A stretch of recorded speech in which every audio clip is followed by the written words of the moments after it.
partir do verso 1. Vamos ler lentamente, com temor, com reverência, em silêncio, por favor. João é quem está dizendo aqui, quem está falando. Vi emergir do mar uma besta que tinha 10 chifres e 7 cabeças, e sobre os chifres 10 diademas, ou coroas, e sobre as cabeças nomes de blasfêmia. A besta que vi era semelhante ao leopardo, com pés como de urso, e boca como de leão. E deu-lhe o dragão o seu poder, o seu trono e grande autoridade.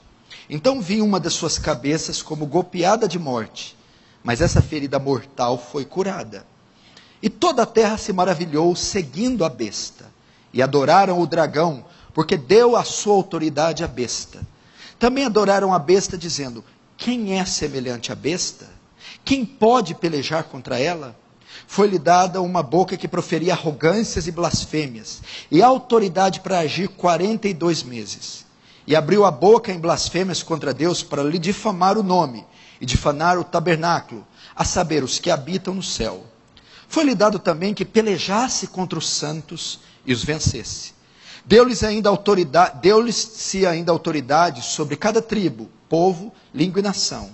E adorá-lo-ão todos os que habitam sobre a terra, aqueles cujos nomes não foram escritos no livro da vida do Cordeiro, que foi morto desde a fundação do mundo. Se alguém tem ouvidos, ouça.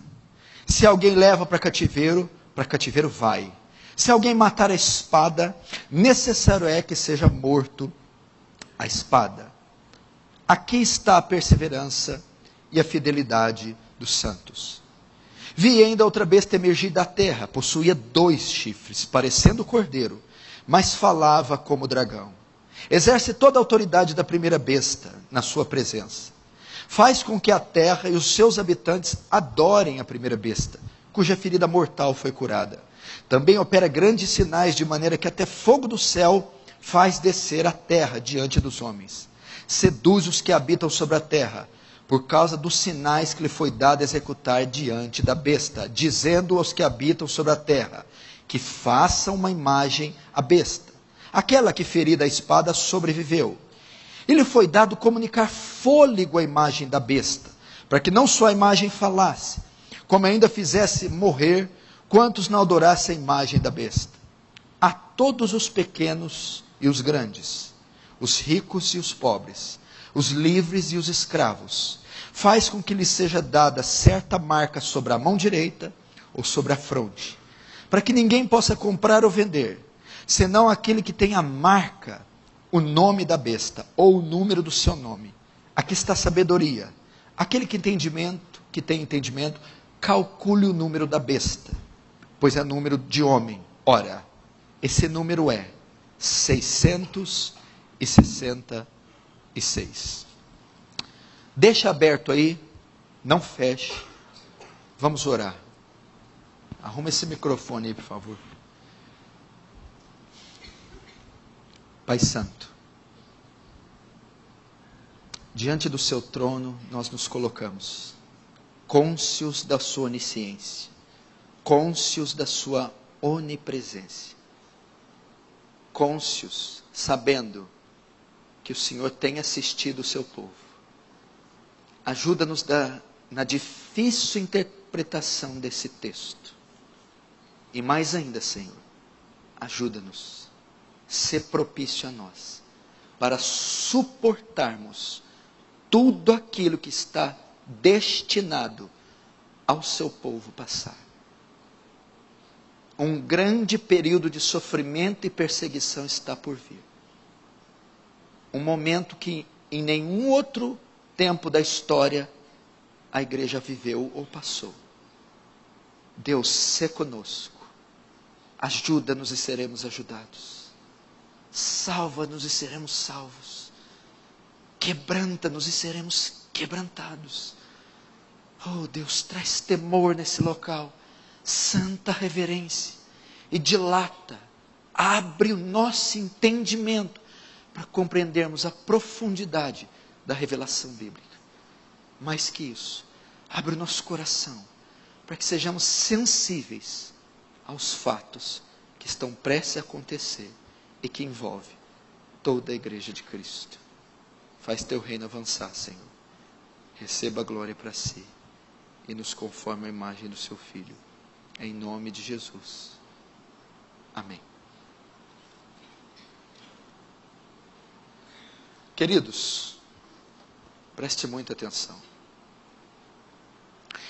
Nós estamos diante de um dos textos mais difíceis, daquele que é chamado um dos livros mais difíceis, o Apocalipse. É um dos livros mais difíceis de ser interpretados. E nós estamos diante de um dos seus capítulos mais difíceis de serem interpretados. O Apocalipse, capítulo 13. Nós somos um povo distinto dos outros, e nós gozamos de algumas prerrogativas que nem o outro talvez tem.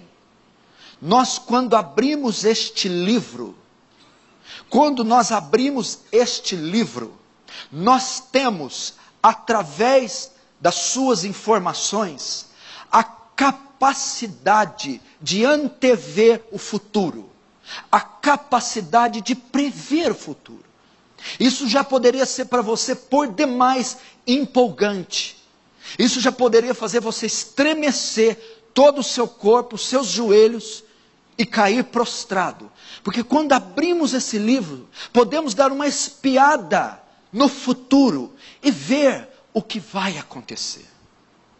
E uma das partes desse livro que nos permite saber tal coisa é o livro de Apocalipse. Quando você vai a ele, você pode saber de antemão quais são os acontecimentos futuros. O que devemos esperar? O que a igreja deve esperar? E um desses capítulos que narra isso é o Apocalipse, capítulo 13. Você está diante das revelações futuras que este texto traz, e elas são por demais aterrorizantes. Eu gostaria que você segurasse nessa cadeira, e a minha oração é para que essa mensagem mudasse muitos conceitos da igreja brasileira, meus, seus, da cristandade moderna. Porque as revelações desse capítulo são assustadoras. E faz muito bem a você sujeitar-se a elas. No que consiste as revelações do capítulo 13 do Apocalipse? No que consiste as declarações aqui descritas? Qual é o teor desse texto? Desse extraordinário texto. Este texto que é recheado de informações futuras. No que consiste Apocalipse 13? A perseguição, o sofrimento e o martírio da igreja de Cristo.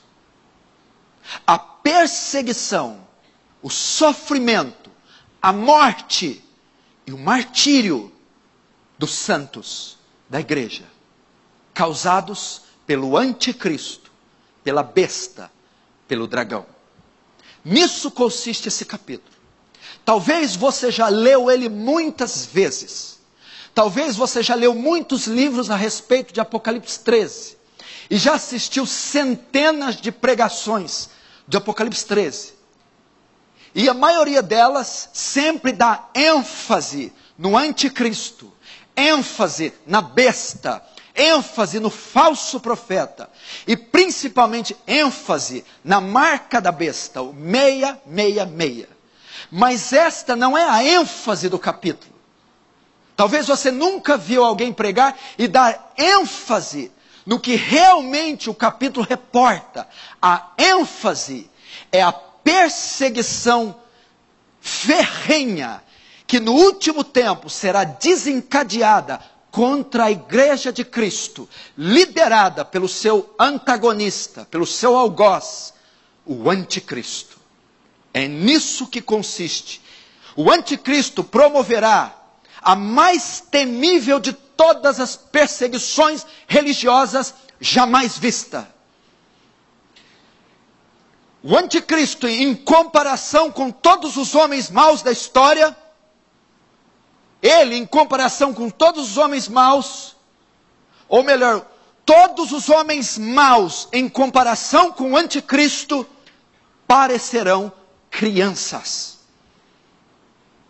Todos os homens que você conhece, desde César, Nero, desde Mao Tse Tung, Stalin, Hitler, todos esses fascínoras que desencadearam ferrenhas perseguições contra o povo, e especialmente contra cristãos, parecerão crianças perto da perseguição que o anticristo promoverá contra a igreja. Essa palavra é uma palavra de alerta para a igreja, para aquilo que está prestes a acontecer, para que a igreja se prepare para os males que ela será submetida. E escute o que eu vou dizer, isso aqui está muito próximo, muito possivelmente nossa geração, a minha, contemplará os eventos deste capítulo. Esse capítulo está me incomodando há um mês. Há um mês que Apocalipse 13 não sai da minha cabeça. Como se Deus me dissesse, este é o texto do momento. Este é o texto atual. Nós estamos neste texto. É este texto ao qual a igreja deve se preparar. Este texto é a próxima bala da agulha que vai vir. Apocalipse 13.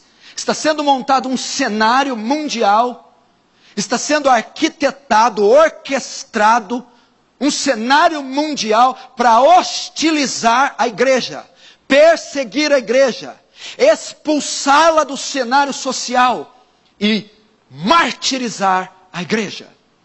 Veja o cenário político, econômico, social, cultural, religioso. Veja as nuvens negras que se formam. Todas elas conspiram contra uma só instituição. Todas elas são uma ameaça contra uma só instituição. A igreja de Cristo. Os crentes professos verdadeiros. E este texto é um alerta. Esse texto é uma profecia. Esse texto é um consolo para a igreja verdadeira, a igreja de Cristo. Nesse tempo de Apocalipse 13, que está muito perto, a igreja desaparecerá como organização visível. E tal como em outros períodos de grande perseguição, passará a viver subterraneamente. Esse governo aniquilará a instituição igreja. Não haverá templos. Vai ser tudo dissipado, queimado, saqueado. Os cristãos serão despossados dos seus imóveis. E a igreja desaparecerá. Voltará a se encontrar em subterrâneos. Voltará a ser uma igreja exilada da sociedade.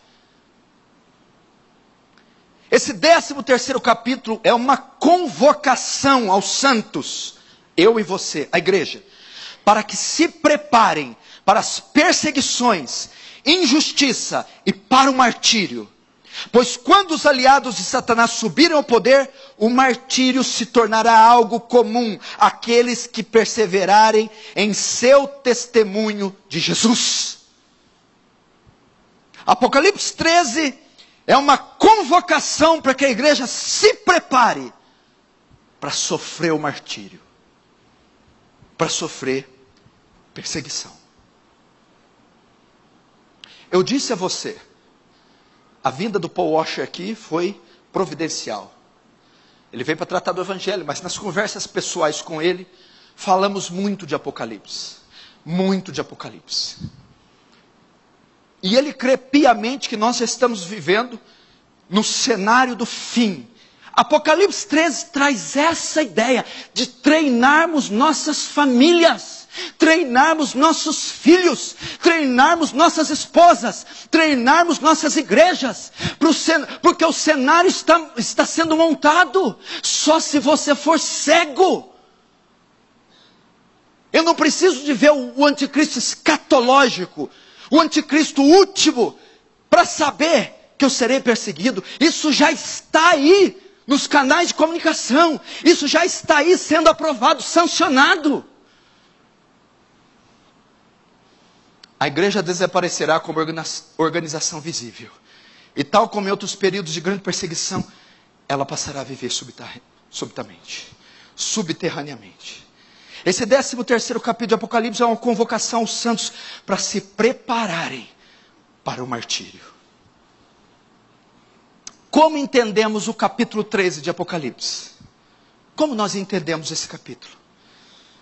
Para entendermos melhor o capítulo 13, temos que lembrar os acontecimentos do capítulo 12. Olhe para cá e escute, não é para olhar na Bíblia. Aqui. Nós temos que lembrar dos acontecimentos do capítulo 12. O que acontece com o capítulo 12? Lembra que João está tendo visões, ele está preso na ilha de Patmos. O Apocalipse é uma revelação que Deus dá a ele.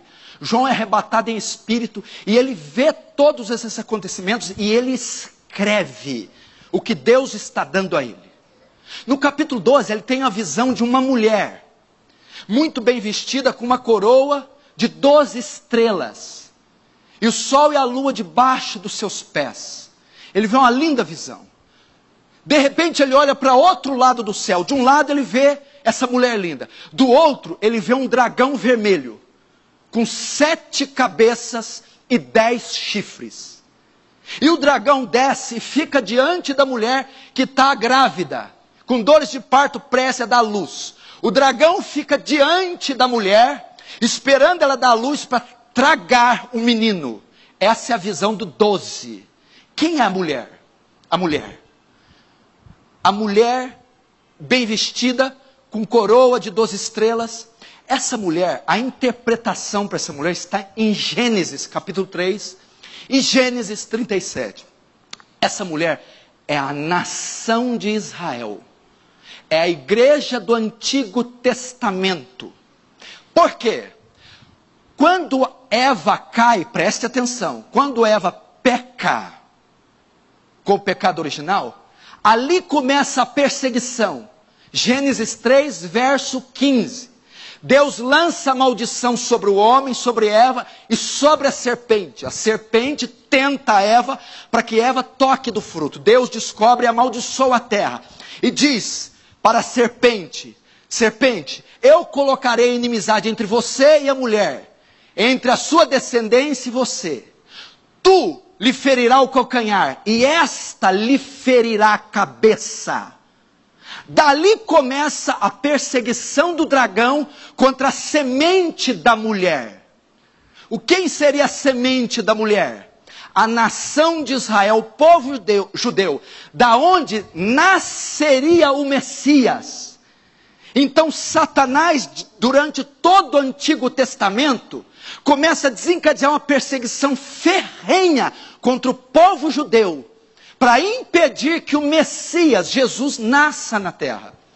Pode ver que ele começa em Abel. Ele usa Caim para matar Abel, para descendência, para a posteridade não seguir. O dragão já está querendo ali acabar com a descendência e mata Caim. Mas Deus tem um plano e levanta 7. Adão e Eva têm outro filho, 7. Então a linhagem messiânica continua sendo propagada. E ele tenta isso por todo o Antigo Testamento. E o diabo, até esse momento, ele tinha direito legal de acusar os santos. Se você se lembrar, ele ia até o céu e dizia: viste o meu servo Jó? E aí o diabo disse para Deus: claro, você reveste ele de bênçãos, tira tudo se não blasfema de você. O diabo tinha direito legal de ir ao céu e acusar o povo de Deus, dizendo: você não pode poupá-los, você tem que matá-los. E o que acontece? Ele falha e o Messias nasce. E a Bíblia diz que com a morte de Jesus, de fato, ele pica o calcanhar de Jesus na cruz. Mas Jesus na cruz mata ele, esmaga a serpente e vence. Então a sua tentativa é frustrada de aniquilar o Messias. Ele vence.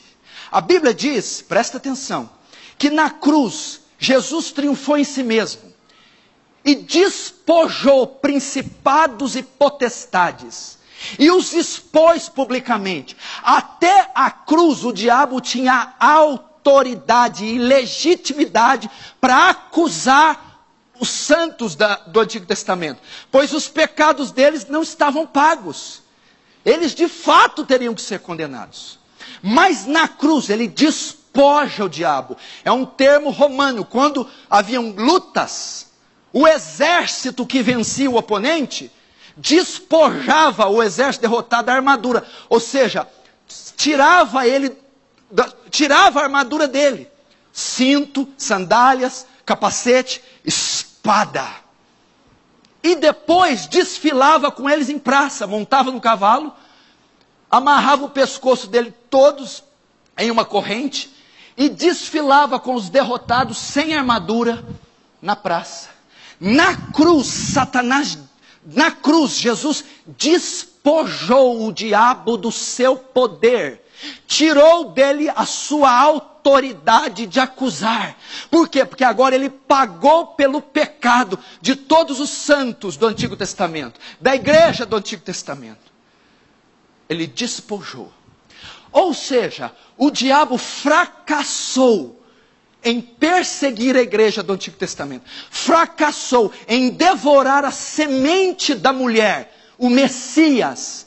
Fracassou em derrotá-los. Então, a Bíblia diz que ele é expulso do céu nessa hora. O diabo não foi expulso do céu lá em Gênesis 1. Você está enganado. O diabo só foi expulso do céu quando Cristo morreu, ressuscitou e ascendeu os céus. Lá ele despoja Satanás da sua glória e expulsa ele do céu e expulsa os seus demônios. É isso que o 12 fala. E agora o que acontece? Apocalipse 12 fala assim: e o diabo desceu sobre a terra com grande cólera, porque ele sabe que pouco tempo lhe resta.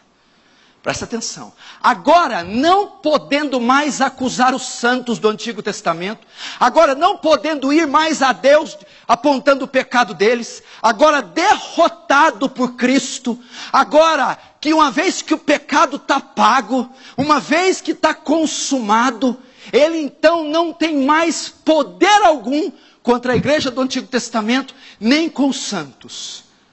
Ele é lançado na terra e desce cheio de grande cólera. Por quê?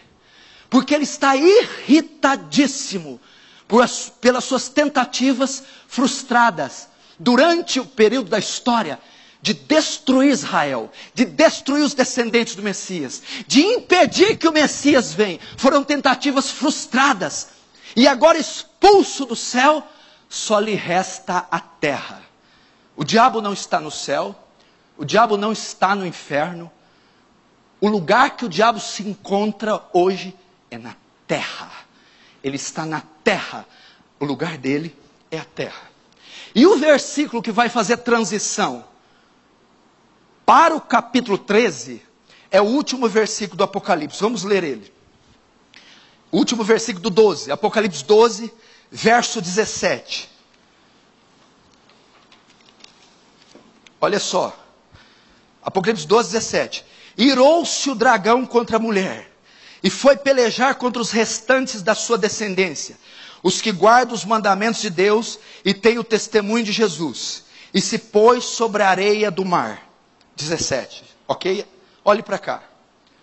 O 17 faz a transição para o capítulo 13. Irou-se o dragão contra a mulher. Quem é o dragão? O dragão aqui é Satanás. No capítulo 12, ele é descrito como um dragão vermelho. Vermelho fala da matança, fala de sangue, fala que ele é um assassino. O assassino Satanás irou-se com a mulher. Ele está irritadíssimo. Por quê? Porque agora ele não pode mais tocar nos santos. Ele não conseguiu frustrar o plano de Deus em gerar o Messias. Então ele se irou. Irou-se contra a mulher. E agora, não havendo mais lugar para ele acusar os santos no céu, só lhe resta descer à terra. E a Bíblia diz o quê? E o dragão, irou-se o dragão contra a mulher e foi pelejar contra os restantes da sua descendência.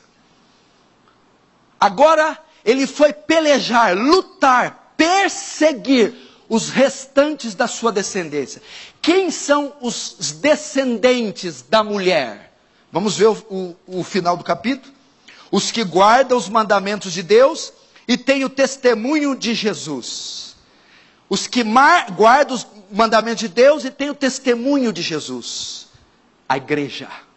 Não podendo mais perseguir a igreja do Antigo Testamento, não podendo mais impedir que o Messias viesse, sofrendo uma derrota vergonhosa na cruz, ele é despojado do céu e só resta uma coisa a fazer: perseguir você, perseguir a mim. É isso que trata Apocalipse 13. Não podendo mais interromper, não podendo mais acusar ninguém, não podendo reivindicar mais que um santo vá ao inferno, não podendo mais exigir que Deus condene alguém ou você, o que resta a ele é oprimir, perseguir, matar, impedir com que a igreja pregue o Evangelho. É nisso que consiste o capítulo 13. O dragão que desce cheio de grande cólera na terra para perseguir a igreja. E para fazer isso, ele convoca 2 ajudantes. Ele invoca 2 ajudantes. Note a última frase de 12:17. E se pôs em pé sobre a areia do mar. O dragão desceu, ele está na terra. A figura que João vê aqui é de um dragão em cima da areia do mar. E é do mar que ele convoca o seu primeiro auxiliar, o seu primeiro ajudante. Nota, a função dele agora é perseguir a igreja. E para fazer isso, ele desce até o mar e do mar ele chama o seu primeiro comparsa. Então entramos em Apocalipse 13, verso 1, vamos ver. Vi emergir do mar uma besta, que tinha 10 chifres e 7 cabeças, e sobre os chifres 10 diademas, e sobre as cabeças nomes de blasfêmia. Notem, João está tendo uma visão. E o primeiro aliado do dragão para massacrar a igreja, ele vê emergir, ele vê subir do mar. Se você notar, em Apocalipse 17, o próprio João diz o que é o mar. A mulher que está sentada sobre o mar. O mar são povos, multidões, nações. O seu primeiro aliado virá das nações, virá do mundo. Esta besta virá das nações. Vi emergir, levantar-se, erguer-se do mar. O que ele viu? Viu emergir do mar uma besta. A palavra grega para besta aqui é terion, uma fera, um monstro, um animal monstruoso. Essa é a ideia que João quer passar. Eu vi uma fera, um ser terrível, um monstro, algo que causa pavor, medo, algo que mata, é a ideia dele. Uma besta, que tinha 10 chifres, 7 cabeças. Chifre na Bíblia fala de poder. Cabeças, aqui, as cabeças falam de federações, nações, países. Ele está dizendo que essa besta virá das nações, com os 10 chifres, com todo o seu poder. Ele está vendo ali, ele está querendo mostrar, quando ele vê aquela exuberância, nota que ele está vendo só a cabeça, a besta está subindo, ele não viu o corpo ainda. Ele só enxergou a cabeça e os chifres. Ela tem 10 chifres e 7 cabeças. A ideia aqui do autor é mostrar a glória desse animal, o poder, a potencialização das nações, o poder que esse monstro tem para destruir.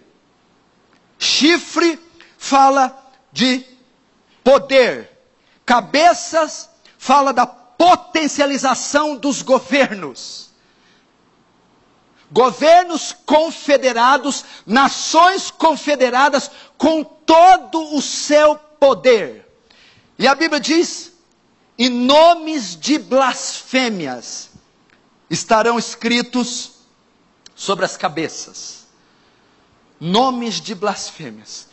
Esse monstro que João vê surgir do mar, ele é declaradamente anti-Deus, anticristo. Blasfêmia é injúria, é ofensa. Ele será, esse monstro será declaradamente anti-Deus, declaradamente anticristo. Será um monstro que combaterá contra tudo que é de Deus.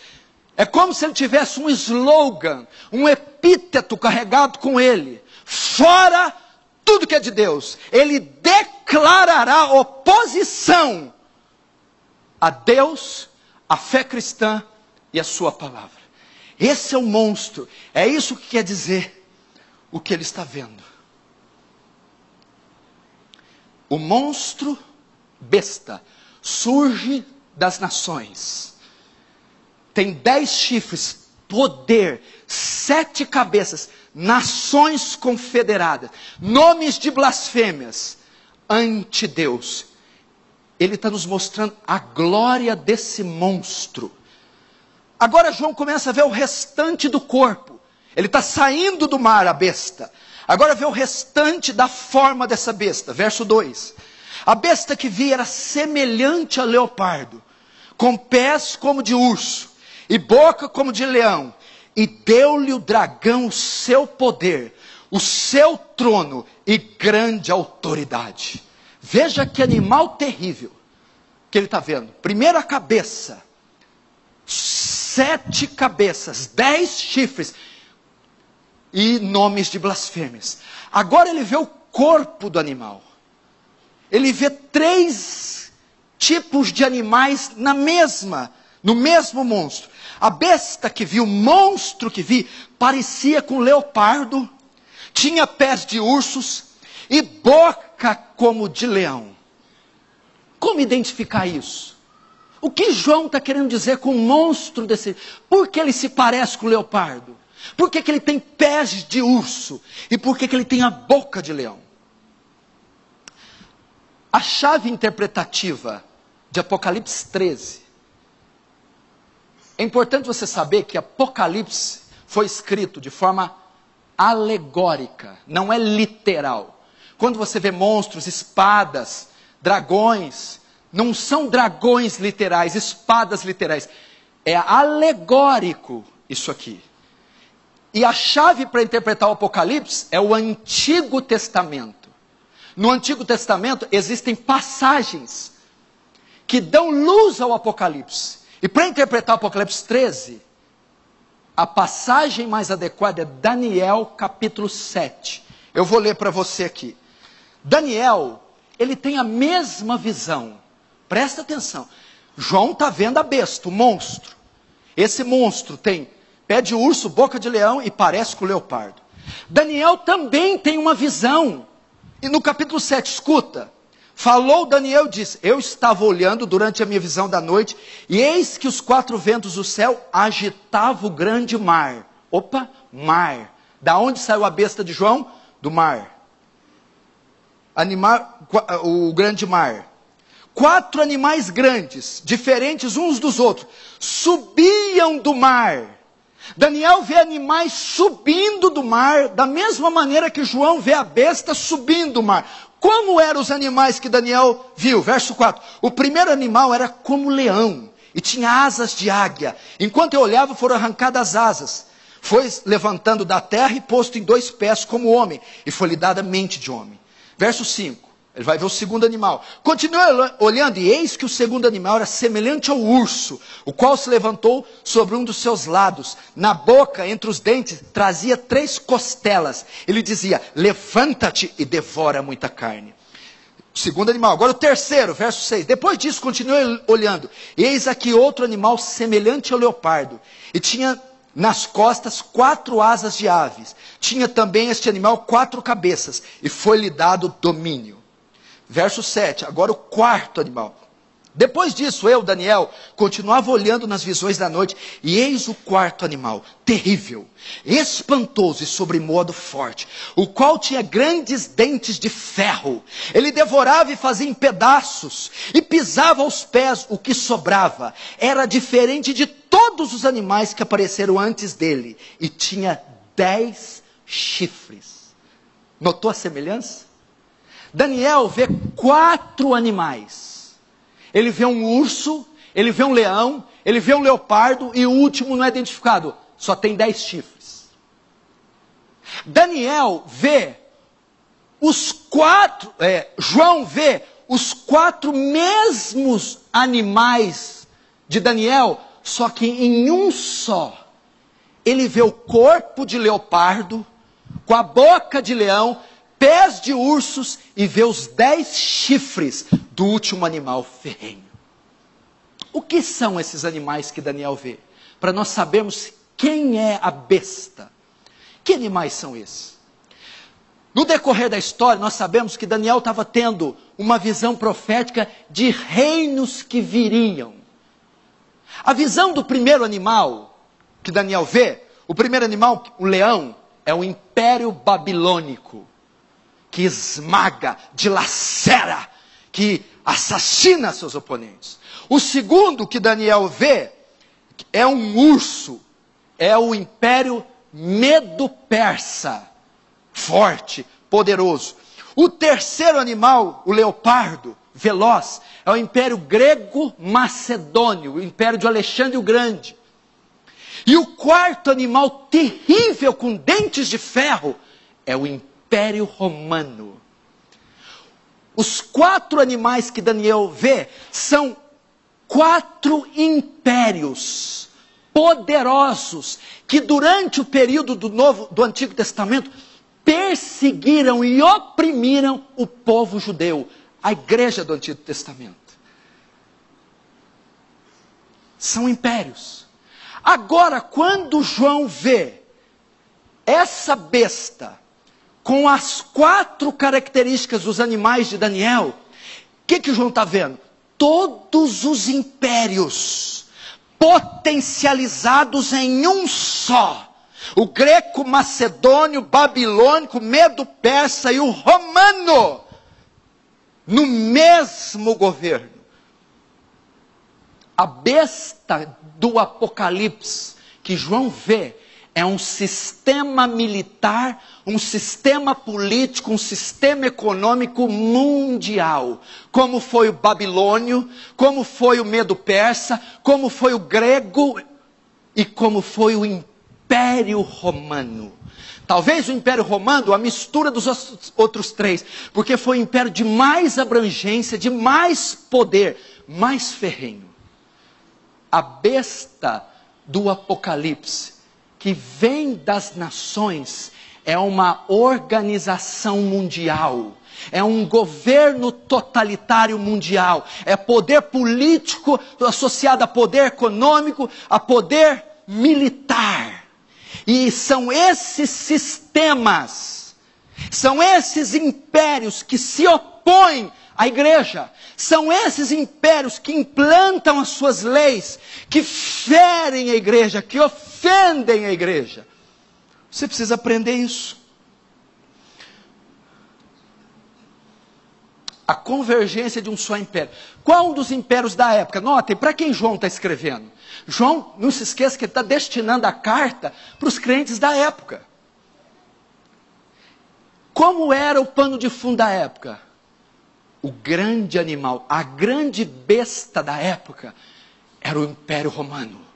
O Império Romano massacrava todos que se opunham diante dele. E o Império Romano promovia o culto ao imperador, promovia blasfêmia, promovia heresia e massacrava todos que se opunham, principalmente a igreja. A besta que João vê seria a repetição do Império Romano. Algo semelhante, totalitário, brutal, assassino, ateu, idólatra, que vai arrasar com o povo de Deus. Essa é a besta. Não tem nada a ver com animal, com demonião. Talvez você já ouviu tanto conto de fada. O que será esse dragão com pé de urso, boca de leão, corpo de leopardo, 10 chifres, 10 cabeças? Ele está falando de um sistema. Satanás, durante a história, o dragão, ele se infiltra nas águas. Águas que são? Nações, povos. O dragão se infiltra nas águas, se infiltra nas nações, se infiltra na sociedade e faz uso da sociedade, faz uso dos impérios para oprimir a igreja, faz uso da política, faz uso do poder militar, faz uso da mídia secular. Ele se infiltra nesses canais, nesses sistemas, para oprimir o povo de Deus. Quem está nos oprimindo agora? Não é um demônio com cajado, não é uma pessoa, é um sistema que hostiliza nossas famílias, que hostiliza nossos filhos, que nos processa, nos tortura e nos mata. Quem está por trás do sistema?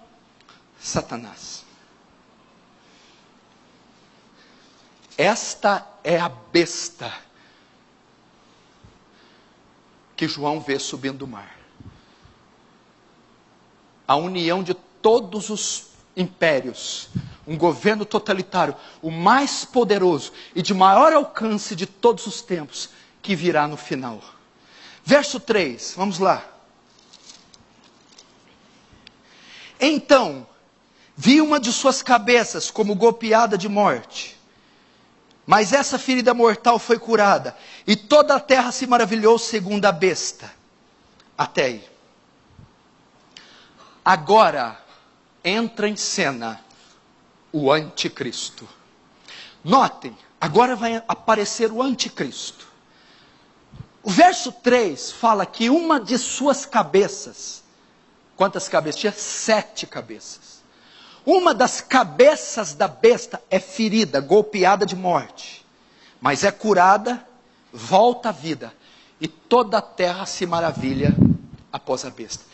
Essa cabeça que é golpeada é o anticristo, o homem do pecado, o filho da perdição. Assim como todos os governos totalitários tiveram o seu rei, o seu chefe, aqui nós aprenderemos que há uma distinção entre o sistema e o cabeça do sistema. O anticristo será o cabeça do sistema totalitário. Nos impérios babilônicos, por exemplo, o anticristo era a figura de Nabucodonosor. Do greco macedônio, Alexandre o Grande. De Roma, era Nero, era César, o imperador. Eles eram os anticristos da época. O sistema, o Império Romano. O anticristo, César. Aqui a mesma coisa. Esse monstro, esse sistema surgirá das nações para governar o mundo e se opor à igreja. Mas esse sistema terá um líder único. Terá um líder que incitará, que governará o sistema. Este líder é a cabeça que é ferida aqui. O anticristo. Essa cabeça deve ser vista como anticristo. Ele ainda não apareceu. Nós tivemos muitos protótipos do anticristo. Nós tivemos Antíoco Epifânio, Nero, Domiciano, Adolf Hitler. Protótipos de homens que lideraram sistemas totalitários. Contudo, a Bíblia fala do último, o anticristo escatológico, o homem do pecado que Paulo chama, o filho da perdição, a besta. Ele governará o último sistema mundial, o anticristo. Paulo menciona este anticristo, o anticristo escatológico. Eu vou só ler, não abre. 2 Tessalonicenses 2:3, Paulo menciona essa cabeça aqui, esse último líder mundial. Ninguém de modo nenhum vos engane, porque isso não acontecerá, o quê? A volta de Jesus, sem que primeiro venha a apostasia, e seja revelado o homem do pecado, o filho da perdição, o qual se opõe e se levanta contra tudo que se chama Deus ou é objeto de culto, a ponto de assentar-se no santuário de Deus, ostentando-se como fosse Deus. Paulo está dizendo, o fim não acontecerá, Jesus não voltará, sem antes que se manifeste o homem do pecado, o filho da perdição. Paulo fala que será um homem, uma figura humana, um homem. Quem é esse homem?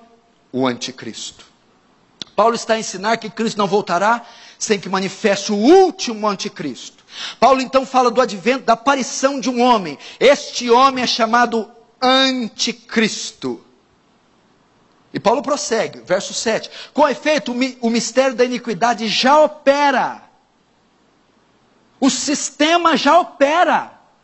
Ainda que não tenha aparecido o anticristo escatológico, o sistema anti-Deus já está na sociedade, aguardando somente que seja afastado aquele que agora o detém.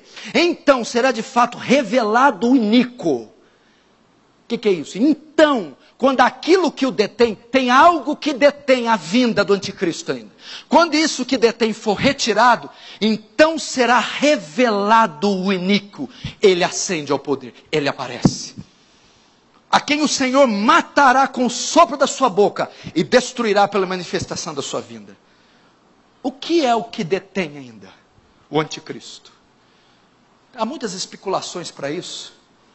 Por exemplo, Apocalipse 6 fala dos 4 cavaleiros do Apocalipse. O último cavalo é o cavalo branco. Tem 3 interpretações para o cavalo branco. Muitos acham que o cavalo branco é o anticristo. Outros acham que o cavalo branco é o próprio Cristo. Mas há uma terceira interpretação, que o cavalo branco é o Evangelho, que ele vem vencendo e para vencer. Aqui, muitos acham que o anticristo não vem, enquanto aquilo que o detém não seja tirado. Ah, é a igreja. Quando a igreja for arrebatada, o anticristo vem. Não a igreja. Ah, é o Espírito Santo está segurando. Quando o Espírito Santo está aqui, o anticristo não pode vir. Quando o Espírito Santo sair com a igreja, o anticristo vem. Não pode, impossível, porque o anticristo o Espírito Santo é onipresente. Ele sempre vai estar. O que é então que o detém? A pregação do Evangelho. É o Evangelho vitorioso e vem para vencer. Por quê? Jesus disse em Mateus 24.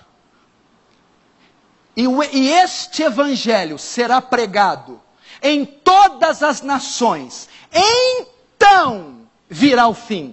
Enquanto o Evangelho não for pregado em todas as partes, e Deus não alcançar todos os números dos salvos, o anticristo não se manifestará. Continuando. Quando Deus tirar a última barreira do mundo que detém, ele aparecerá. Que barreira é essa que impede a manifestação? Mateus 24, 14. Vamos continuar. Ferida mortal foi curada. Note aqui, verso 3. Então vi uma de suas cabeças como golpeada de morte, mas a ferida mortal foi curada. E toda a terra se maravilhou, seguindo a besta. Note, o anticristo é um imitador de Cristo. O diabo sempre faz isso. Sempre quis ser adorado no Antigo Testamento, no Novo, e agora, sempre que é o lugar de Deus. Como o anticristo vai conseguir popularidade em escala mundial em pouco tempo? A Bíblia diz que ele sofrerá uma ferida mortal, mas ele vai curar da ferida, e toda a terra se maravilhará. Muitos acreditam que o anticristo vai simular uma falsa morte e uma falsa ressurreição. É o que na época de João chamava-se da lenda do Nero redivivo. Nero redivivo. Quando João escreve essa carta, o anticristo da época era Nero.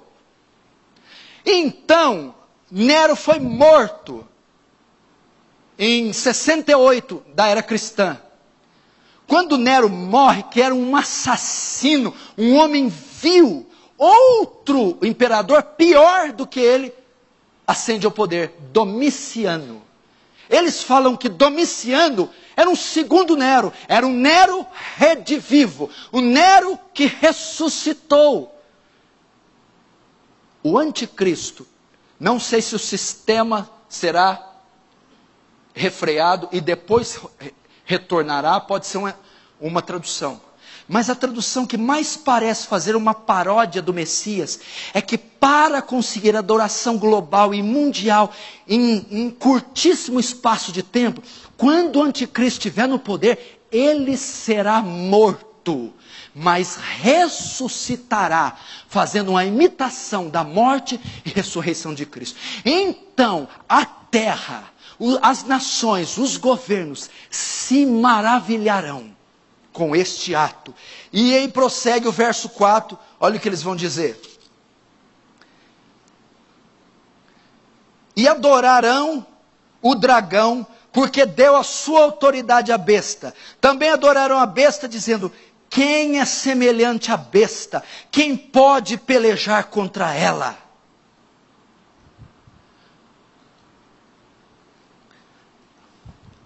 A Bíblia diz aqui a fonte do poder da besta.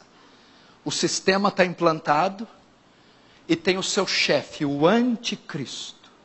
Quando ele ressuscitar, a terra se maravilhará.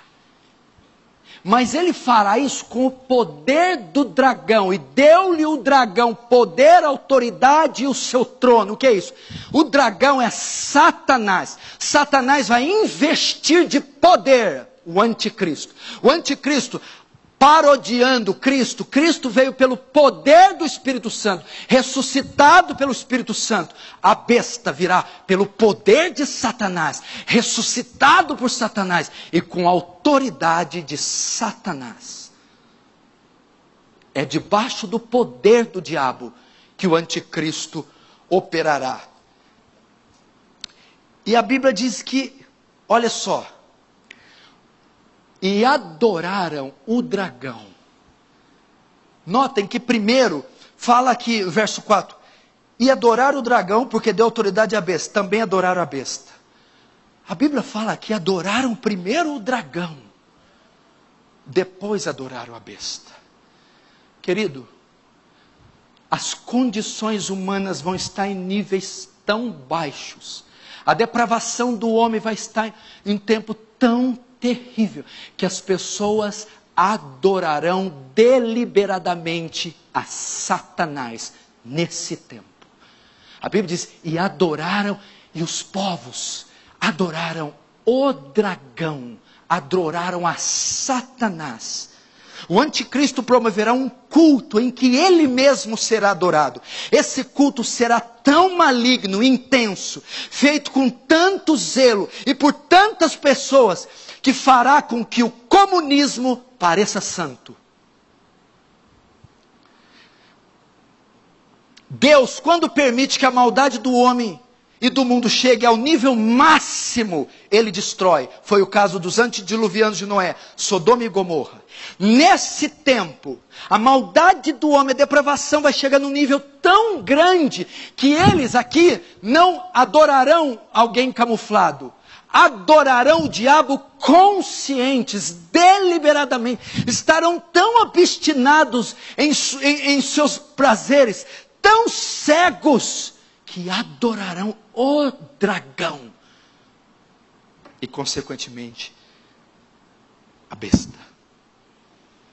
Deus nesse tempo deixará as coisas chegarem nas últimas consequências.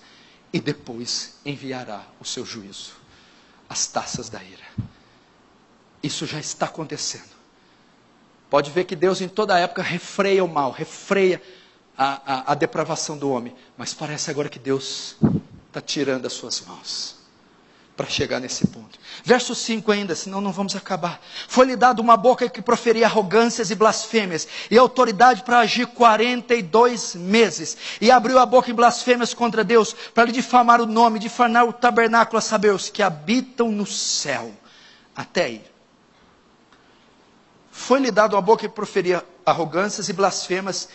Olha só, nesse tempo, vai ser dada autoridade para o anticristo, para que ele haja durante 42 meses. O que significa isso? Foi dada autoridade, foi-lhe dada uma boca para proferir arrogância e blasfêmias, e autoridade para agir. Nota, quem dá autoridade aqui para a besta agora é Deus. Quem investe ela de poder é Satanás. Dar autoridade aqui é Deus foi permitido que a besta blasfemasse. Foi permitido, Deus deixou, permitiu que ele governasse 42 meses. O que significa isso? Pela linha escatológica que eu estou pregando, nós já estamos na 70ª semana de Daniel. É essa, a 70ª. Nós já estamos. Não, 70ª, isso, 70 semana, 70ª semana, a última semana de Daniel. Cada semana é um período de 7 anos, 70 anos, 7. 42 meses aqui dá 1.200, deixa eu ver se eu anotei aqui, 1.260 dias. Ou 3 anos e meio. 3,5 é a metade de quê? 7. Não é isso? 3 anos e meio é a metade de 7. Foi dado ao anticristo metade de um tempo para ele agir. O que significa? Nós estamos na metade da 70ª semana. A última semana de Daniel começa com o Messias. E quando Deus deu um tempo para a morte, ressurreição de Cristo, e é o período da igreja pregar o evangelho que está durando esses 2000 anos. Essa é a primeira metade da 7ª semana. Ok? O anticristo foi dado a outra metade. A primeira metade é o avanço do reino da última semana.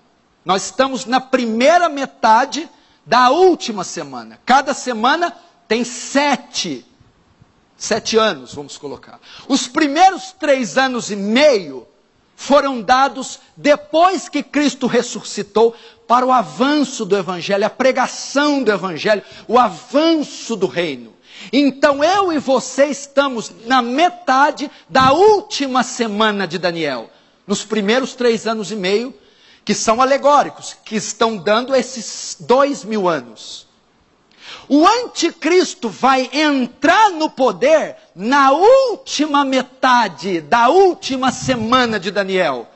Que está escrito aqui, foi dado a ele 42 meses. Ou seja, 3 anos e meio. 3 anos e meio é o quê? Metade de 7. 7 o quê? A última semana. A primeira metade para o reino de Deus avançar. Desde que Cristo morreu e ressuscitou.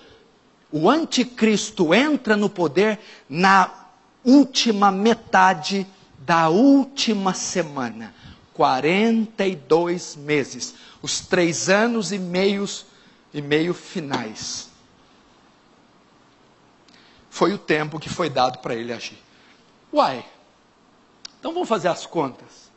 Se a primeira semana, a primeira metade da semana, já dura 2000 anos, porque o senhor disse que conta desde que Jesus morreu e ressuscitou. Sim. Então, A última semana do anticristo, ele vai reinar 2000 anos, vai. Não, ele não vai reinar. Porque Jesus disse, se aqueles dias, que dias? Da grande tribulação. Quem estará na grande tribulação governando? O anticristo. Se aqueles dias não fossem abreviados, nenhuma carne se salvaria. Então os 3 anos e meio finais do governo da besta serão abreviados, suprimidos, reduzidos por causa dos eleitos, porque senão nem eles resistiriam. Esse é o tempo com o anticristo. Então preste atenção, você está na última semana de Daniel, e você está na metade da última semana. Falta a metade final da semana final, onde aparecerá o anticristo e onde ele reinará. Verso 6 diz, abriu a boca em blasfêmias contra Deus para difamar o nome e difamar o tabernáculo, a saber, os que habitam no céu. O anticristo difamará a pessoa de Deus, tornando-o desnecessário para o mundo moderno. O anticristo difamará o nosso objeto de fé, a nossa fé, ridicularizará o Filho de Deus, difamará a pessoa de Deus de tal forma que no tempo do governo dele, Deus não será mais necessário, não será mais pregado, não será mais conhecido. É um sistema anti-Deus. Agora é a parte que eu quero entrar. Olhe comigo aqui, o verso 7. Foi-lhe dado também que pelejasse contra os santos e os vencesse. Deu-lhes ainda autoridade sobre cada tribo, povo, língua e nação. E adorá-la-ão todos que habitam sobre a terra, e aqueles cujos nomes não foram escritos no livro da vida do Cordeiro que foi morto, desde a fundação do mundo. Se alguém tem ouvidos, ouça. Se alguém leva para cativeiro vai. Se alguém matar a espada, necessário é que seja morto a espada. Aqui está a perseverança e a fidelidade dos santos.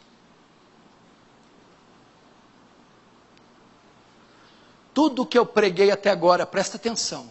Todo esse cenário que eu montei, tudo isso que está se desenhando até o verso 7, as ascensões dos governos, tudo isso vai convergir no versículo 7. Tem essa finalidade. Foi-lhe dado também autoridade. Foi-lhe dado deu-lhe ainda autoridade. Foi-lhe dado também que pelejasse contra os santos e os vencesse. Quem são os santos? Para quem foi dada autoridade? Deus vai permitir que o anticristo, Deus vai permitir que a besta, o sistema, persiga a igreja. Aqui está um grande versículo que mostra que a igreja não será arrebatada antes. Que a igreja passa pela grande tribulação. A maioria dos crentes brasileiros acreditam que o arrebatamento e a volta de Jesus são 2 atos distintos. Primeiro a igreja arrebatada, depois o anticristo vem, a grande tribulação, depois Jesus volta. Isso não é bíblico. O arrebatamento e a volta de Jesus serão um ato único e será feito no final. A igreja fica aqui. Porque veja só, foi dado ao anticristo que pelejasse contra os santos. Quem são os santos? Não são os ímpios. Não são os muçulmanos. É a igreja. A igreja sofrerá a grande tribulação.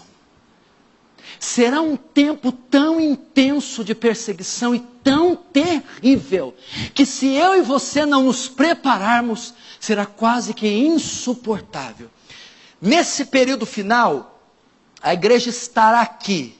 Ela passará pela tribulação e sofrerá a perseguição final e a mais forte. morte e sofrimento haverão nesse período. Querido, a igreja estará neste cenário. Por que ela será perseguida? No tempo de Roma, no Império Romano, que é a figura da besta e do anticristo com Nero, existia o que chamavam-se culto ao imperador. Mas foi Domiciano, o sucessor de Nero, que arrogou para si o título de Senhor e Deus. Nero exigia ser adorado. E Nero excluiu a adoração de todo e qualquer outro Deus, a não ser a si próprio. E quem não adorasse Nero era preso, torturado, despossado dos seus bens e morto. O anticristo promoverá o culto a si próprio, no mesmo período que a igreja estará aqui. E a igreja, o salvo, não tolerará tal coisa. E por causa disso, será perseguido, sofrerá. Na época de Nero, os guardas romanos chegavam até os cristãos, e os cristãos tinham que dizer assim: César estem Kyrios. Em grego, César é o Senhor. E os cristãos diziam, os guardas chegavam com a espada, César estem Kyrios? Eles, não, Jesus estem Kyrios. Jesus é o Senhor. Cortava a cabeça. No período do anticristo vai ser a mesma coisa. O anticristo vai dizer, eu sou o Senhor, me adorem, devotem um culto a mim. E os cristãos vão fazer o quê? Não, eu não te adoro, eu só tenho um Senhor. Então vai ser preso, vai ser tirado do cargo público, vai ser cobrado triplos impostos, vai ser encarcerado, torturado, tire os filhos dele, tire a mulher dele, mate ele. Esse período acontecerá isso conosco, acontecerá isso com a igreja. O anticristo exigirá adoração. João 14, outra prova, Apocalipse 14, outra prova, que os crentes passam pela grande tribulação. Quando João vê uma multidão vestida de branco, o ancião pergunta, quem são esses? Eles estão de branco diante do trono, Apocalipse 7. Então ele responde, esses são os mártires que vieram da grande tribulação. Quem são mártires salvos, santos, que estão no céu, vieram da grande tribulação? Você, eu, nós, a igreja.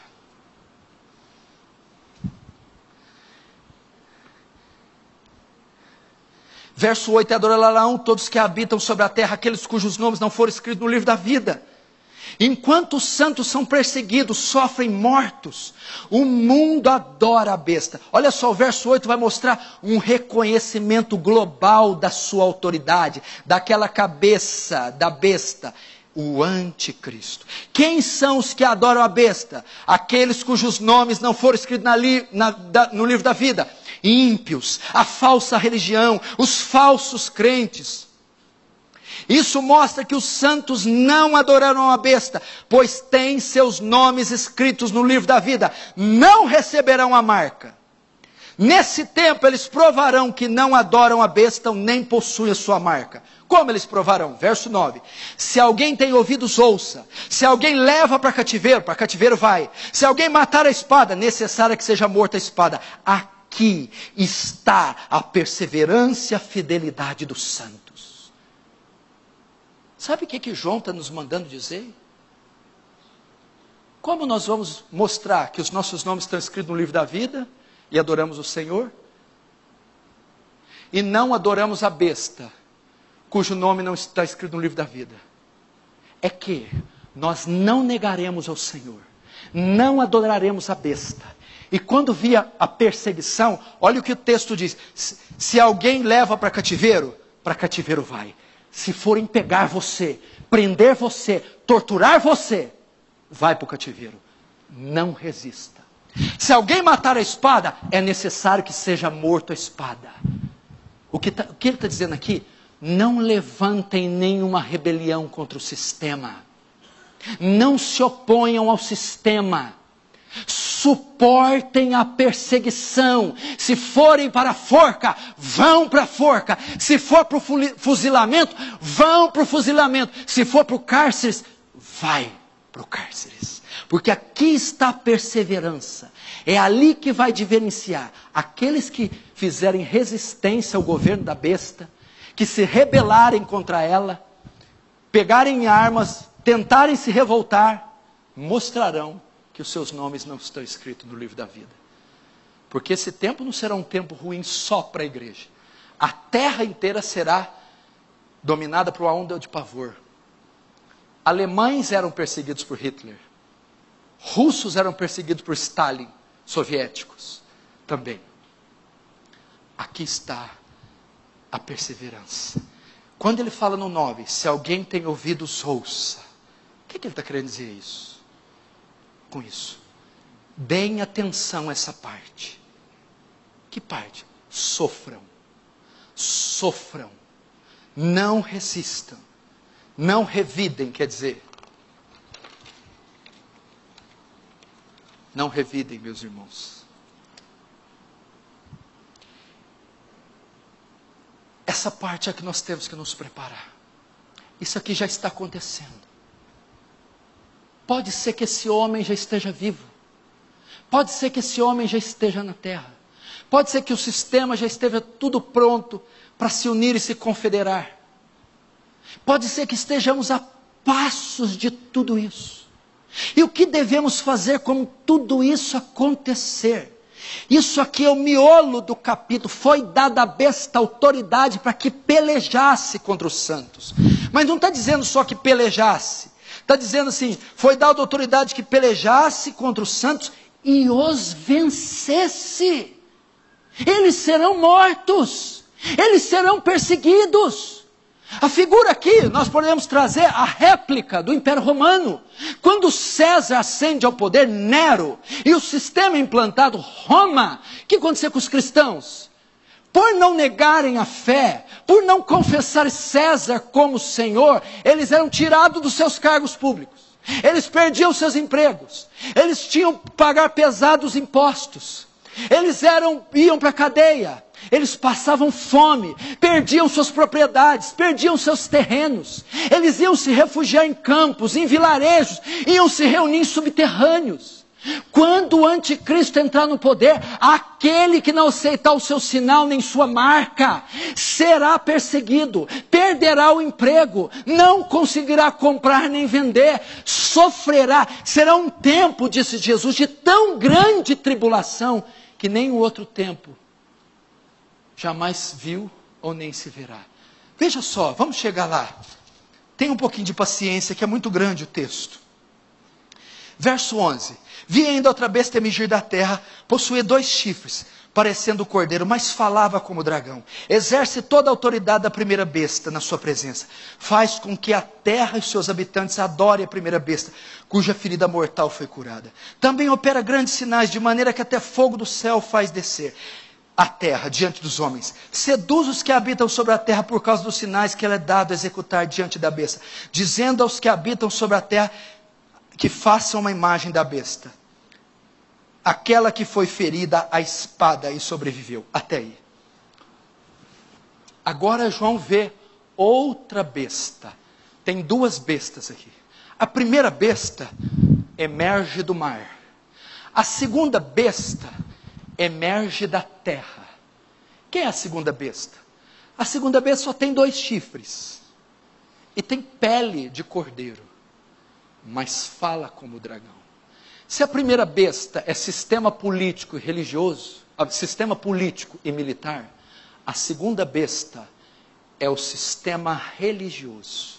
Agora o dragão, Satanás, vai chamar o seu segundo ajudante, o poder religioso, se unindo com o poder político econômico, para que ambos se oponham e massacrem o testemunho de Cristo na terra. Poder político, poder religioso, Roma papal, o islamismo, a falsa igreja contemporânea, o anticristo, a besta, no seu governo mundial, contará com apoio religioso. Pode ser a Igreja Católica Romana Papal. Pode ser o Estado Islâmico, o islamismo. Pode ser a igreja apóstata que está aí, que só professa fé em Mamon, no Deus da prosperidade. Muitos falsos crentes adorarão a besta e nem saberão. Muitos falsos crentes darão apoio, estarão integrados nesse sistema e não saberão. Ela chama da terra. Por que 2 chifres? É como o cordeiro, o bode, o cordeiro, a ovelha só tem 2 chifres. Pele, parecerá cristão, mas fala como dragão. É inspirado pelo dragão, atua no poder do dragão. Quem é o dragão? Satanás. Satanás evocará naquele tempo o sistema religioso. Ele já está operando. Poder político, econômico e militar, junto com o poder religioso, se unindo para governar o mundo e massacrar a igreja. Mas note, ela tem algo estranho aqui ainda. Verso 15. E foi dado comunicar fôlego à imagem da besta, para que não só a imagem falasse, quando ainda fizesse morrer, quantos não adorassem a imagem da besta. Até aí. Olha que coisa estranha.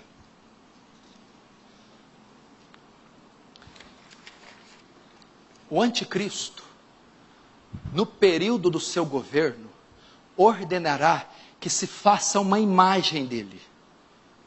E essa imagem estará em vários pontos estratégicos do mundo. E ele ordenará que faça um culto a essa imagem, que adorem essa imagem. Mas não é só isso. A Bíblia diz que ele dará fôlego à imagem, dará vida à imagem, e falará com que a imagem fale. A imagem da besta, o ídolo, segundo João, vai falar. E ela vai fazer serem mortos todos quanto não adorarem ela. O que pode ser isso? Algumas interpretações para isso. Havia imagens na época, símbolos do Império Romano. Vamos pegar, por exemplo, a suástica, na época de Hitler, um protótipo de anticristo. A suástica era a imagem, o símbolo do seu governo. E eles promoviam cultos, veneravam a suástica. Ela era um símbolo de adoração. Pode ser que o anticristo vai ter um símbolo, uma insígnia, que ele obrigará a ser cultuada, exigirá que essa insígnia, que esse símbolo, seja adorado. Ou pode ser uma estátua. Lembra de Nabucodonosor? Outro tipo do anticristo. Ele erigiu uma estátua e ordenou que ela fosse adorada. E quem não adorava a estátua, o que era feito? Lançado na fornalha. Ou a terceira opção. Pode ser que nós não podemos duvidar do poder do diabo. Que de fato, ele faça essas imagens terem vida. De uma forma demoníaca. Essas estátuas terão vida. E obrigarão a ser adoradas. E matarão quem não as adorarem. Não podemos duvidar disso. A quarta é que pode ser que haverá centros de adoração pelas cidades, com retratos, fotos, imagens do anticristo. E um horário específico para o culto. Então toca o sino das 5, hora de adorar a besta. Todo mundo tem que se reunir no santuário e lá está uma imagem. Guardas na porta com arma. Quem resistir, entrar, será morto.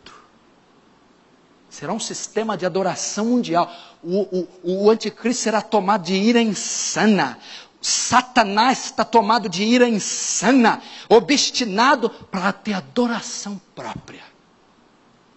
E a igreja, onde está aí nessa hora? Está aqui. Você vai estar vendo tudo isso. Aqui.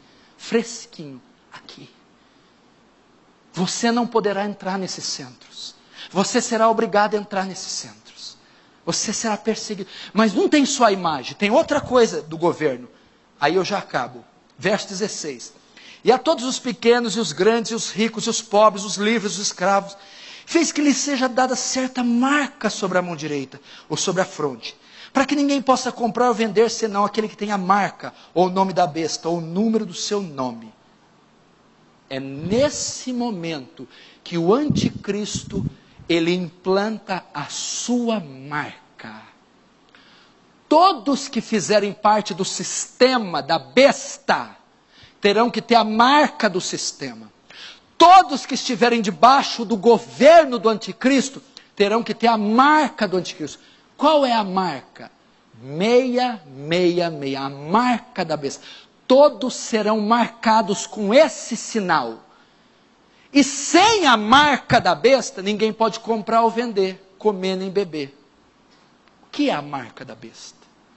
Tem milhares de interpretações para isso. A maioria devastadora crê que a marca é um microchip, que será posto na mão ou na testa, como aquele que faz, um chip que faz a leitura laser. Então a pessoa entra no estabelecimento, passa o chip e é debitado em conta. Quem não tiver o chip não pode comprar nem vender. Isso é uma interpretação completamente equivocada. A marca da besta não é física. A marca não é um chip, não é um código. O que é a marca da besta que vai reinar neste tempo, neste governo? Para nós sabermos isso, nós temos que saber qual que é a marca do povo de Deus. Isso aqui é a marca do povo do diabo, a marca do anticristo, a marca da besta. Qual é a marca de Cristo? A marca do povo de Deus. Nós temos uma marca, nós temos um selo.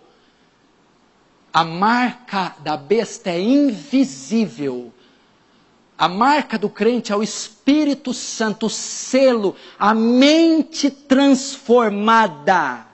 A marca da besta não é física, visível, nem é um chip. A marca da besta é uma ideologia.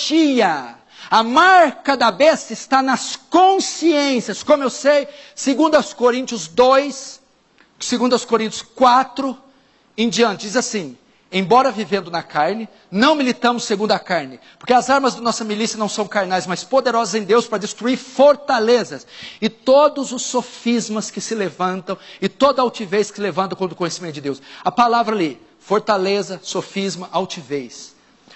Uma daquelas palavras no grego significa logismos. Da onde se vem a palavra logismos? O que significa? Logismos. Ideologias, filosofias, ideias, crendices, religiões. Satanás prende as pessoas nas suas ideologias. São como fortalezas que aprisionam mentes em filosofias, em ideologias. A marca da besta são ideologias às quais Satanás prende os homens. Esses já estão marcados. O que são essas ideologias? São os homens que aceitam ateísmo, aborto, ideologia de gênero. São pessoas que aceitam a maldade, a injustiça, a desonestidade, o estilo de vida caído, o estilo de vida mundano, o estilo de vida de Satanás. Eles têm marcados nas suas mentes. A marca da besta é consciências. Aprisionar consciências. Mas a marca também está na mão. Primeiro a ideologia, depois a atitude. Dar a mão à besta. Trabalhar para o governo da besta. Manifestar o que eu penso em ações. Isso é a marca na mente e na mão. Primeiro, ideologia. Depois, ações. Tem nada a ver com grãozinho de arroz. Presta atenção. Não é um chip que vai tirar a sua salvação. Primeiro, porque salvação não se perde. Não existe isso. O salvo não perde salvação. Não é um organismo, não é um objeto na minha mão que tira. O chip na mão não pode mudar minha consciência. Satanás quer consciências. Quem tiver com a consciência marcada pelo seu sistema, a consciência que apoia o sistema, que adora o sistema, a consciência anti-Deus, anti-Cristo e a consciência a favor do diabo, esse está com a marca. Pode pôr chip em você, cortar sua mão, tatuar, pode cauterizar você. A sua consciência já é de Cristo, porque ela é selada com o Espírito. Essa é a marca do salvo. A marca da besta, a consciência submetida ao seu sistema. Essa é a marca. A marca já está operando. Está cheio de gente carregando a marca. Gente que ama essa ideologia, ama essa filosofia. Gente que ama os anticristos, que ama a depravação, que ama o pecado, que odeia Deus, que odeia a palavra. Esses já estão marcados. Mas neste tempo, quem não tiver a marca, o que seria não tiver a marca? Não aceitar esse governo, não se submeter à ideologia, não se submeter aos seus credos, não se submeter aos seus postulados, não vai poder comprar, nem comer, nem vender. E quem são os poucos que não aceitarão a marca? Eu, você. Nesse tempo, onde templos para o anticristo estarão sendo feitos, adoração em centros de culto anticristo estarão sendo feitos, marcas da besta em todos os lugares, a igreja estará aqui, sem poder entrar nesses locais, sem cultuar a imagem da besta e sem aceitar o seu sinal. É uma repetição do Império Romano. O que vai acontecer? Quem não tiver a marca? Vão perder nossos cargos. Os impostos serão duplicados. Perderemos o emprego. Seremos expulsos das casas. Perseguidos, presos, torturados, mortos. É uma repetição do Império Romano. É uma repetição do nazismo. O que Hitler fez com os judeus? Os soldados alemães simplesmente chegaram nas casas dos judeus e expulsaram ele. Saia daqui, essa casa não é sua mais. Tirava os direitos. Você não tem mais emprego, salário, nem direito. Direito a médico, tratamento de saúde, nada. Prisão, separação da família. Pegavam vagões e colocavam em trens, vagões com as esposas para um campo de concentração. Os filhos para outros e os homens para outro. Querido, foi um tempo que se dividiu as famílias. Vagões cheios de crianças, os soldados arrancavam das mãos dos pais as crianças, aos berros, eram colocadas em vagões e sumiam para o lugar. As mulheres, esposas, eram tiradas dos seus maridos, vagões só com mulheres, e para outro lugar, e os homens para outro. Para onde eles iam? Campos de extermínio. Para onde eles iam? Iam trabalhar até a morte, iam morrer de exaustão, para fazer armas para o Reich, para o exército alemão. Para onde eles iam? Trabalhos forçados, trabalhos pesados. Eles não tinham saneamento básico. Eles não tinham comida decente. Eles morriam de frio, de fome, de inanição, de tifo. As crianças eram mortas. Sabe o que os soldados nazistas faziam quando encontravam um bebê no campo de concentração? Era proibido criança judia. Quando eles escutavam um choro, eles pegavam a criança. Um soldado pegava o bebê, jogava para cima e o outro atirava com um fuzil no ar.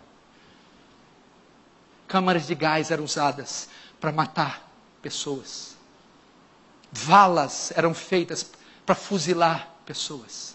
O governo do anticristo fará isso, porque vai ter um povo aqui, vai ter uma instituição que é a pedra no sapato do anticristo. Enquanto está tudo indo bem, todos se maravilhando com a besta fazendo sinal e fogo descer do céu, todos adorando, a besta ressuscitando, implantando o seu sistema, a sua marca, criando seus centros de adoração, todos adorando. Tem uma instituição ali que vai se opor, a igreja. E o que ele vai fazer? Vai exterminar a igreja.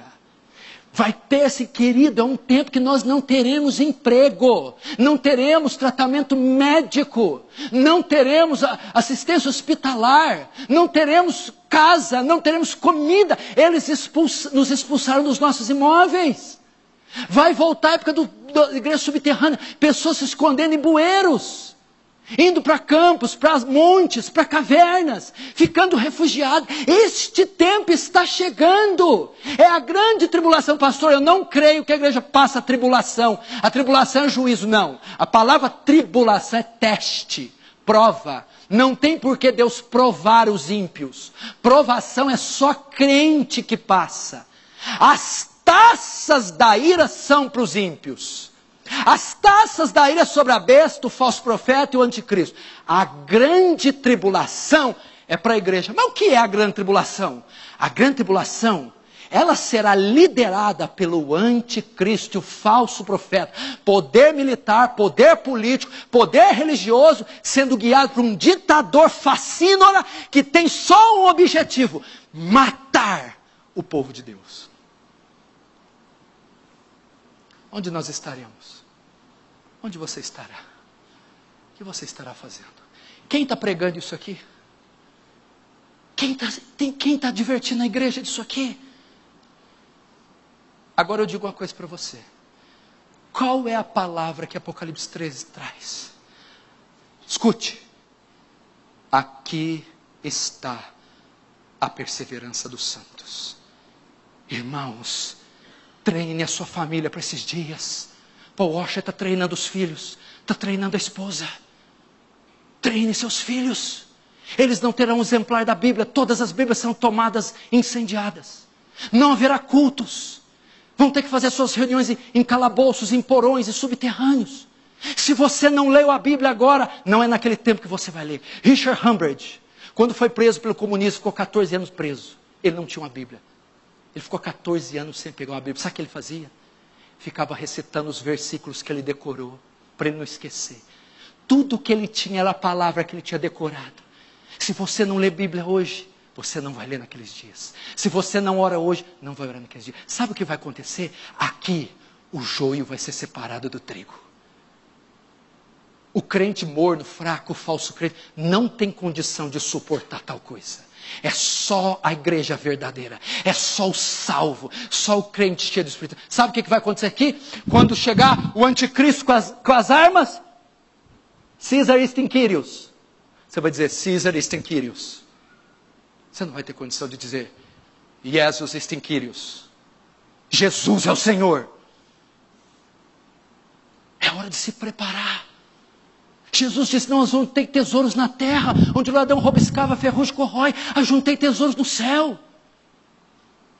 Ai das grávidas naquele dia, ai das que amamentarem. Orai para que a vossa fuga não suceda no inverno, nem no sábado. Quem estiver no eirado, não volte para pegar túnica. Jesus está dizendo, preparem-se para esse dia. Armazenem. Abriguem. É hora de crescermos, é hora de deixarmos o pecado, de deixarmos a superficialidade. Treine os seus filhos. Querido, meu filho tem 4 anos, já sabe 1/3 da Bíblia. Todos os dias estamos ensinando. Eu estou lendo a Bíblia todos os dias para ele antes de dormir, orando com ele todos os dias, ensinando princípios poderosos para esse menino, treinando ele. Você já imaginou se a polícia bater lá? Ele chegou ao exército na minha casa, socar o pé, saia daqui, essa casa do governo. Tome os seus filhos, serão treinados para a nova ordem mundial. Dê a sua mulher, ela vai cozinhar para o Reich. E aí? Já pensou? Você tomar dos seus filhos? Olhe para essas belezinhas que você ama. Você tirar da sua força, arrancados de você, mulheres sendo levadas para um lado, estupradas, violentadas, você sendo condenado a trabalhar forçadamente, e os seus filhos não vê nunca mais. O que vai ficar? O treinamento que você deu para eles, as horas que você orou com ele, os textos que você ensinou a ele, as vezes que você orou. Querido, eu estou falando de coisa agora, o Estado Islâmico está assassinando gente. Eu vi, queridos, ele invadiu um povo, ele invadiu uma família cristã. Eu perdi a força nas pernas. Uma criancinha, um soldado pegou na mão, igual Augusto, mesmo corpinho. E quando o soldado levanta, sem a cabeça, decapitaram o menino de 4 anos. Eu falei, meu Deus, o dia que for o meu filho, o dia que eu olhar minha esposa dizendo tchau, e não vê-la mais, isso vai acontecer com a igreja. Muitos se escandalizarão nessa época, trairão uns aos outros. Querido, muitos negarão a fé e colocarão a suástica e dirão, Heil Hitler. Crentes que estão aqui negarão, não suportarão tamanha perseguição, não estarão preparados, porque não amaram o Senhor, não viveram o evangelho verdadeiro, não foram de fato regenerados, não terão dificuldade nenhuma em apoiar a besta, o seu sistema, a sua marca.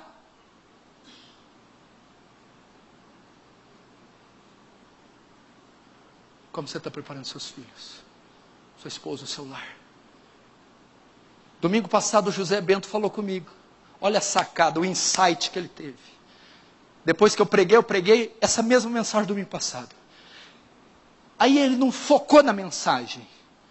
Pastor, essa mensagem traz à lume algumas coisas. O quê? Diante disso que o senhor falou, é saudável até mudarmos nossos projetos. Não projetar muita coisa para longo tempo, não. Não sonhar muito alto, não. Porque o negócio está periférico, lembra? Pensar bem em ter mais filhos, pensar bem em projetos, já que o cerco está fechando para esse momento. É hora de quê então? Eu vou terminar com o último versículo 18. Aqui está a sabedoria, aquele que tem o entendimento calcula o número da besta, pois é número de homem. Ora, esse número é 666. 666. Aqui está a sabedoria. Isso aqui é impossível de dar um parecer profundo. É impossível. Aqui está a sabedoria. Aquele que tem entendimento calcula o número da besta. Olha só o que quer dizer. O nome do anticristo está codificado em números, que somados chegam a 666. Quem conseguir calcular esse nome, reconhecerá o anticristo. Esses números somados, o nome de Hitler somado dá 666. O nome de Nero somado dá 666.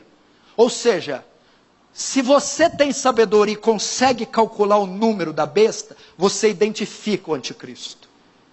Porque o nome do anticristo, codificado em números, dá 666. É isso.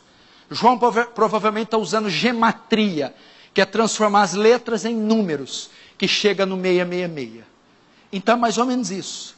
O anticristo é aquele que, enumerando o seu nome, colocando o seu nome em números, convergirá no número 666. Leandro, pode preparar aí. E adorarão a besta todos aqueles, escute, olhe para mim, que não tiveram os seus livros, os seus nomes escritos no livro da vida. O que está querendo dizer? Que todos aqueles que têm seu nome escrito no livro da vida não adorarão a besta, não receberão sua marca, não adorarão sua imagem. Tá, ok, ótimo. E quanto à perseguição? Todos aqueles que têm o seu nome escrito no livro da vida suportarão a perseguição. O Senhor estará com você. Quem não adorou a estátua de Nabucodonosor? Lembra quem foi? Quem? Nabucodonosor, o tipo da besta. A estátua, o tipo da imagem. Sadraque, Mesaque e Abednego. Para onde foram lançados? Para a fornalha. Quem entrou com eles? O Senhor estará conosco nos coliseus, entre os dentes dos leões, nas prisões, nas torturas, nas separações. Quem nos separará do amor de Cristo? Aqui está a perseverança dos santos, fé e fidelidade, fé e esperança. Essa é a palavra para Apocalipse 13. Suporta, firme na fé e nas suas convicções. O Senhor não nos deixará, não nos desamparará. Amém?